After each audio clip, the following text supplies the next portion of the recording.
오늘은 효부, 룻에 대한 이야기를 하고자 합니다. 우리 교회 성도님들은 사실 이 설교를 안 들어도 될 만큼 정말 효자, 효녀, 효부가 참 많더라고요. 사위는 말할 거 없죠. 요즘 딸 가진 부모가 얼마나 좋은지 아시죠? 저는 딸 가진 부모가 얼마나 부러운지 몰라요. 요즘 사위들은요, 얼마나 처가댁에 충성 봉사하는지 처가댁에 목숨 겁니다. 그러니까 사위는 말할 것도 없고 효부, 며느리, 그리고 효녀, 또 효자, 우리 모두가 되시기를 축복합니다. 오늘 말씀을 드리기 전에 먼저 우리에게 위로의 말씀을 한 구절을 먼저 여러분에게 보여드립니다. 여러분 인생의 순간순간이 어려울 때가 있지요. 그때마다 우리 하나님은 우리를 한 번도 포기하신 적이 없어요. 자, 한번 띄워줘 보세요. 따라서 합시다. 인생의 어떠한 순간에도 하나님은 당신을 포기하지 않습니다. 자, 이 맥스 루케이도가 이런 말을 했는데요. 저는 이 말을 적용하고 싶어요. 인생의 어떤 순간에도 우리의 부모는 여러분들을 포기한 적이 없습니다. 이게 바로 부모님의 사랑이에요. 애끓는 어머니의 아버지의 사랑. 그 어머니의 사랑, 아버지의 사랑을 오늘 여러분 온몸으로 경험하실 수 있기를 축복합니다.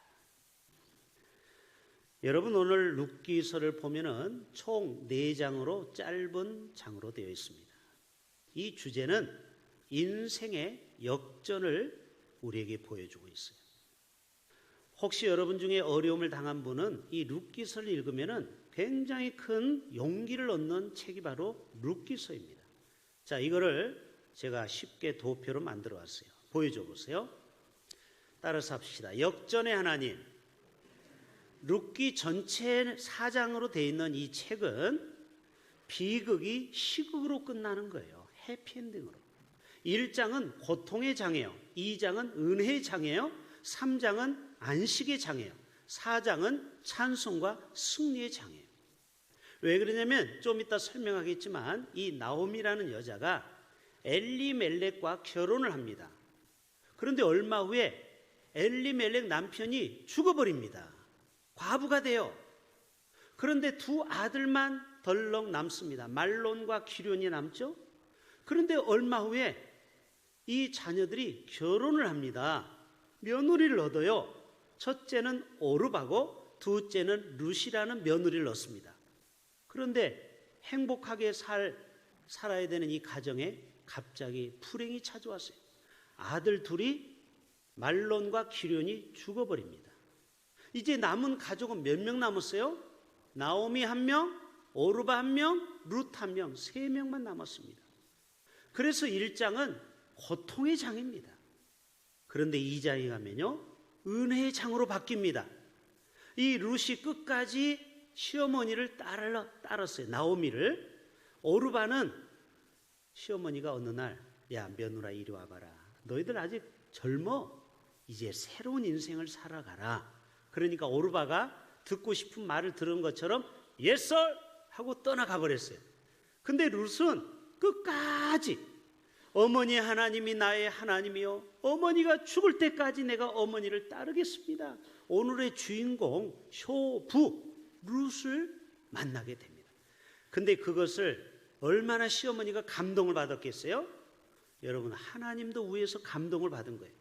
그래서 하나님이 룻을 복주시기 시작합니다. 누구를 만나요? 보아스를 만납니다. 그 마을의 유력자는 사회적인 포지션이 높은 사람, 돈도 많은 사람, 재력가를 만난 거예요. 그리고 3장에 가면은 썸을 탑니다. 썸이 뭔지 알죠? 서로 밀당을 하고 사랑하게 됩니다.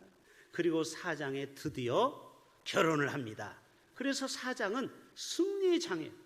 아들을 낳았는데 오벳을 낳았어요. 그리고 또 손자를 봤는데 이세를 봤어요. 마지막 증손자가 누구예요?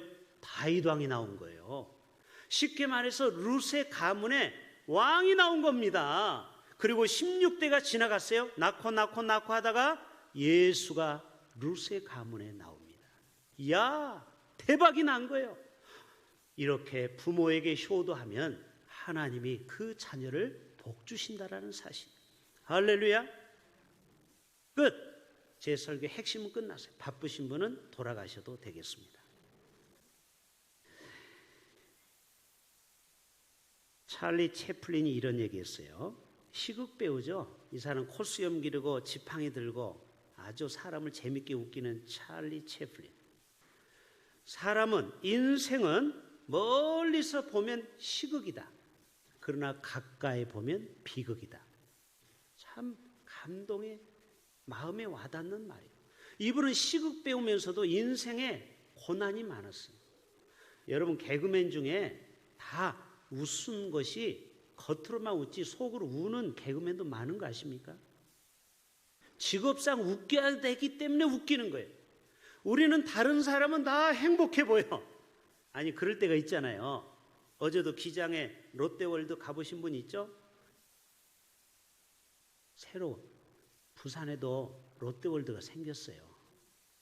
미어 터졌다네요. 사람이 얼마나 많은지. 그런 걸 보면은 못 간 부모들은 어때요? 부럽죠. 아유, 입장료가 엄청 비싸대요. 뭐 37,000원. 자유이용권은 한 45,000원. 서울보다 더 비싼 것 같아요.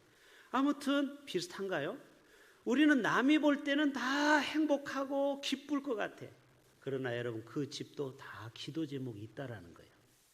우리는 착각하면 안 됩니다. 남들이 볼 때는 다른 사람은 다 행복하고 정말 기쁘게 사는 것 같지만 그는 멀리서 봤을 때 그 사람의 시극만 본 거고, 그 사람의 깊은 내면에 들어가면 슬픔 없는 사람이 없다라는 거예요.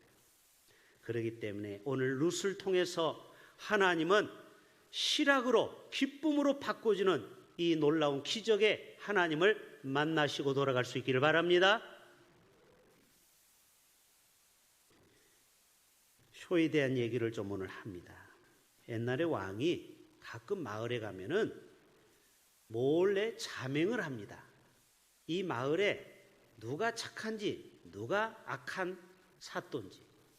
그런데 어떤 집을 갔더니 희한한 광경을 봤어요, 왕이. 이 머리를 빡빡 깎은 어떤 여자가 춤을 추는 거예요.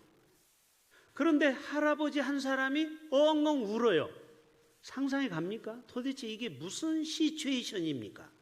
젊은 여자는 머리를 깎고 춤을 추고 있고 할아버지 같은 사람은 거기서 울고 있어요. 사연은 이런 겁니다. 이 할아버지가 자기 아내 할망구가 돌아가셨어요. 그리고 첫 번째 생일을 맞이했는데 이 며느리가, 효부가 며느리가 차릴 상에 돈이 없는 거예요. 여러분, 옛날 조선시대 얼마나 가난했습니까? 양반 빼놓고는. 그러니까 자기 머리를 삭발한 거예요. 머리를 잘라다가 그 돈을 가지고 굴비를 사다가 자기 시아버지를 갖다 주니까 이 시아버지가 그게 목구멍이 넘어갑니까?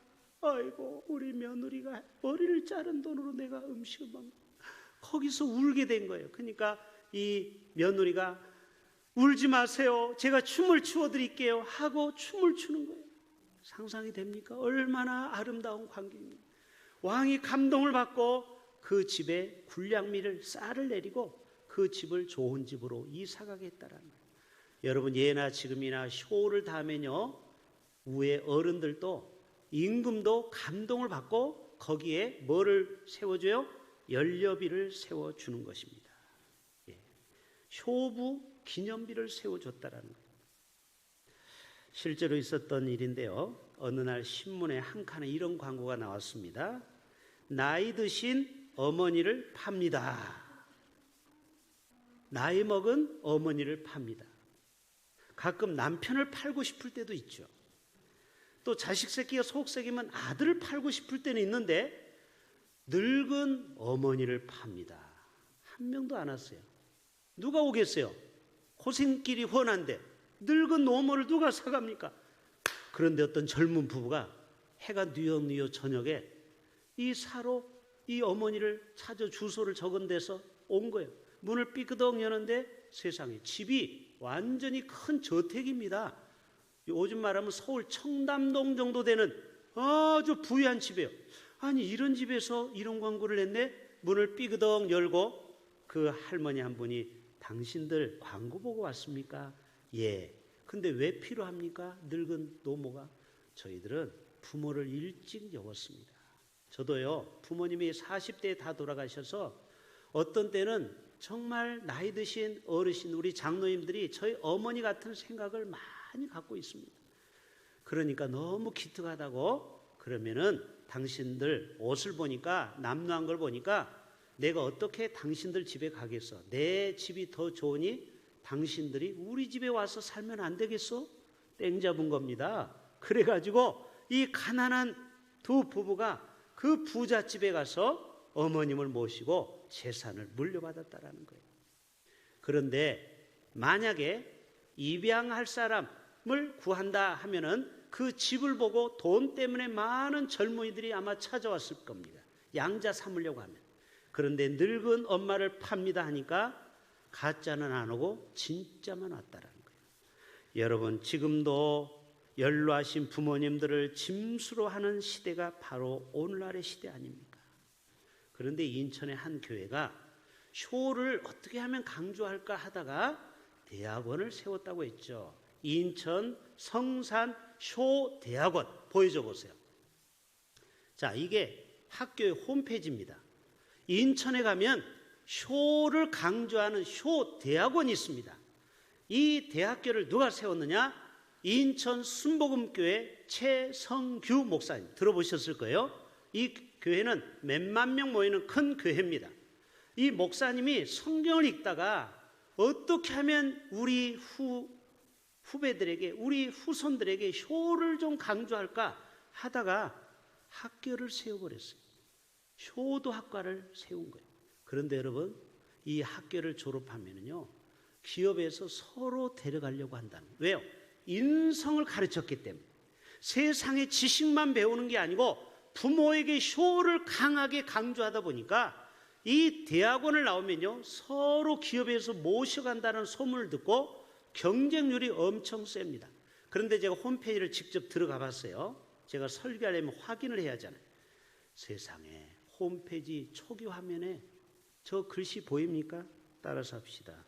효를 하면 모두가 행복합니다. 글귀 보이죠? 야, 그렇구나. 이 나라가, 대한민국의 모든 가정이 정말 효를 실행하면 가정이 싸울 일이 없겠구나. 행복한 가정이 되겠구나. 오늘 이후로 여러분의 가정이 효를 잘 행해서 행복한 가정 되실 수 있기를 축복합니다. 천국 같은 가정 간단한 거예요. 효도 하면 돼요. 부모의 말씀에 불순종하고 거역하면 효자가 아니죠. 순종하고 복종하고 공경하고.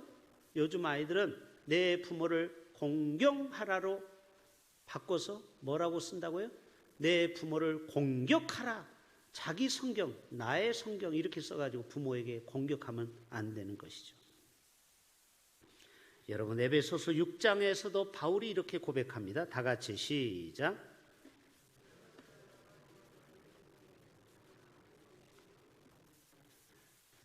계속요.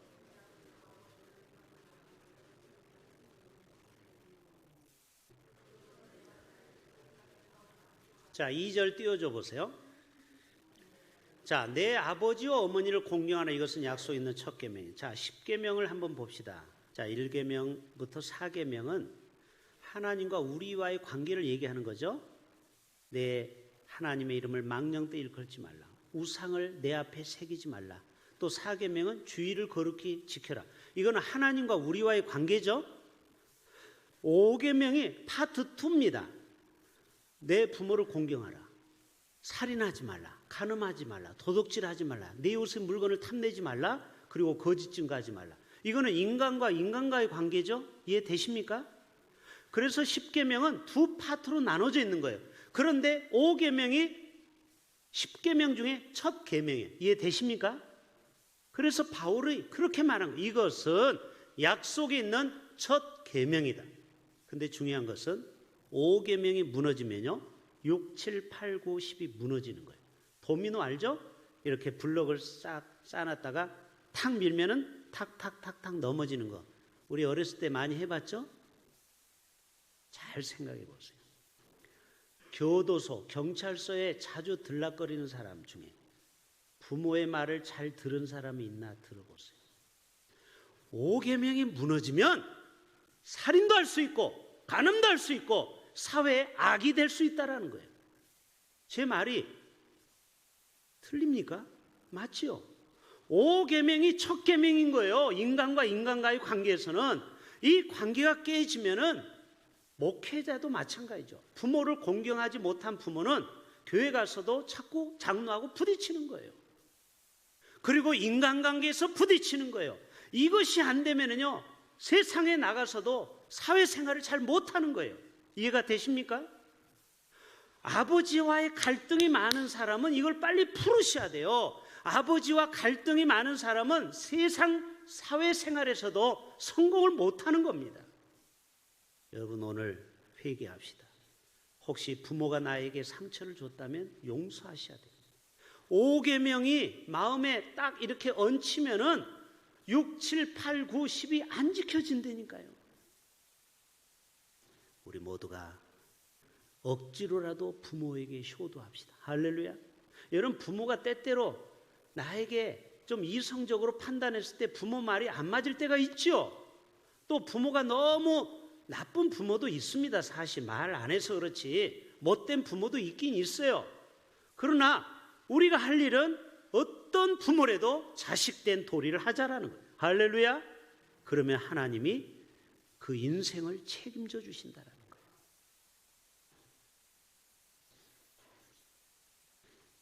이것도 실화인데요. 두 아들이 함께 살아가는 가난한 어머니의 이야기입니다. 이 어머니는 밖에 나가서 품팔아서 이 두 아들을 겨우 이렇게 학비를 대고 있는데 남편이 일찍 돌아가시고 과부죠.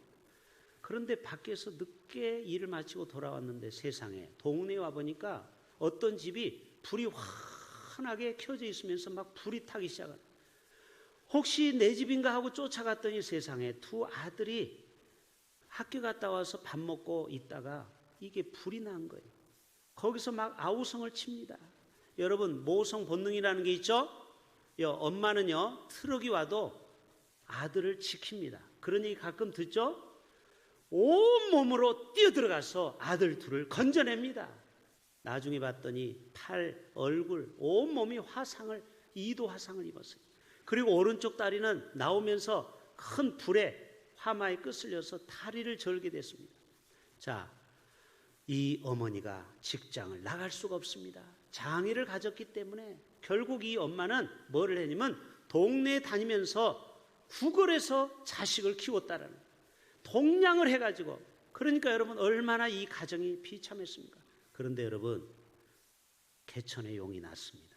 이 아들 둘이 동경대학에 합격하고 와세다 대학에 합격을 한 거예요. 여러분 동경대학은 서울대보다 더 좋은 명문학교인 거 아시죠? 그런데 졸업식이 됐습니다.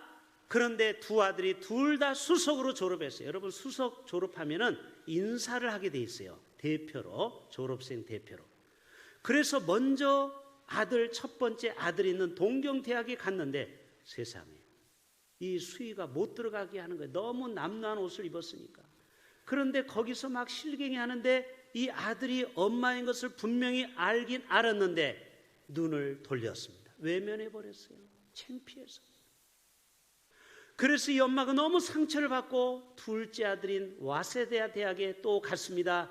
거기서도 또 수희가 실갱이하는 것을 둘째 아들이 보고 있다가 쫓아가서 이 여인은 내 어머니입니다 하고 등에다 어머니를 얻고 단상에 이런 VIP만 앉는 자리에 어머니를 앉히고 자기가 졸업 축사를 합니다. 여러분들 제가 이 자리에 오른 것은 바로 저 어머니 덕분입니다.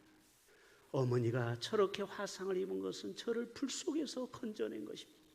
처음에는 수근수근 하던 사람이 갑자기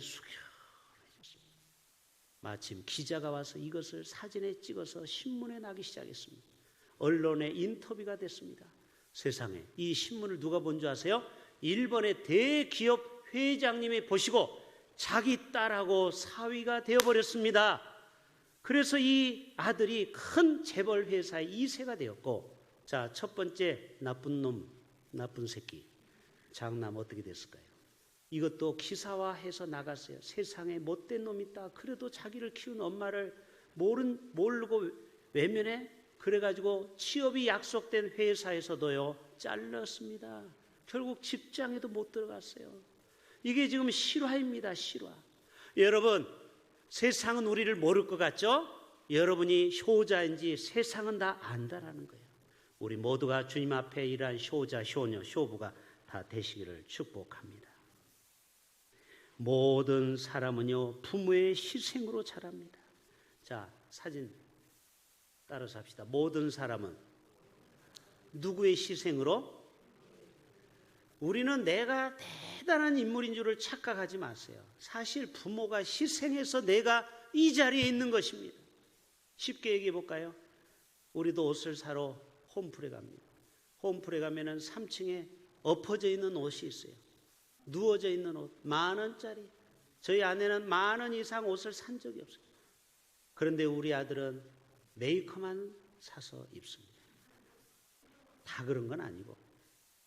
아니, 우리 자녀들이 그래요. 부모는 10,000원 이상 쓰는 게 아까워요. 손이 떨려요. 그런데 우리 자녀들은 10만 원, 20만 원을 우습게 알고 산다라는 거예요.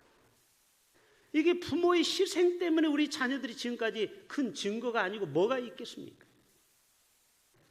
헨리 나우엔이 이런 책을 썼어요. 보여줘 보세요.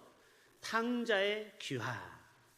저 앞에 그림은 한 아버지가 아들을 끌어안고 우는 모습이에요. 이게 누가복음 15장의 모습이에요. 렘브란트의 그림이에요. 이 그림이 굉장히 비싼 그림입니다. 제가 전에 교회에서 이 귀농한 분 집에 갔더니 이 그림이 있더라고요. 이 그림 진짜는요, 엄청난 수십억짜리 그림이에요. 우리가 보는 그림은 다 모사품이에요. 복사품. 그런데 이 그림이 수준 있는 그림이에요. 이거는 뭐냐? 인류를 향한 아버지의 마음이에요.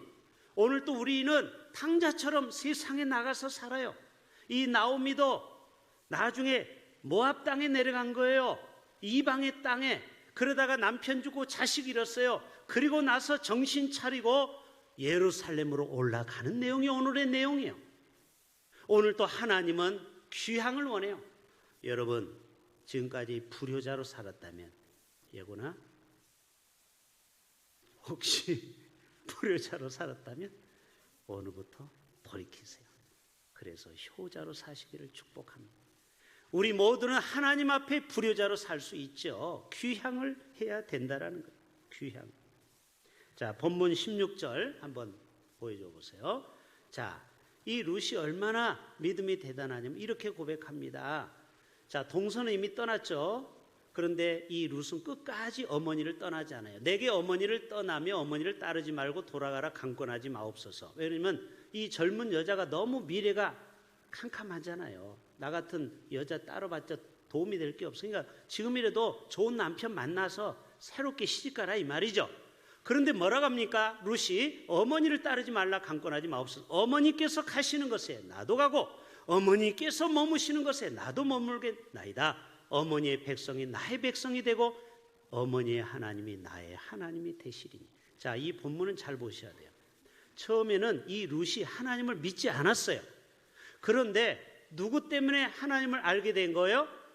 시어머니 이 나오미를 통해서 예수를 믿은 거예요.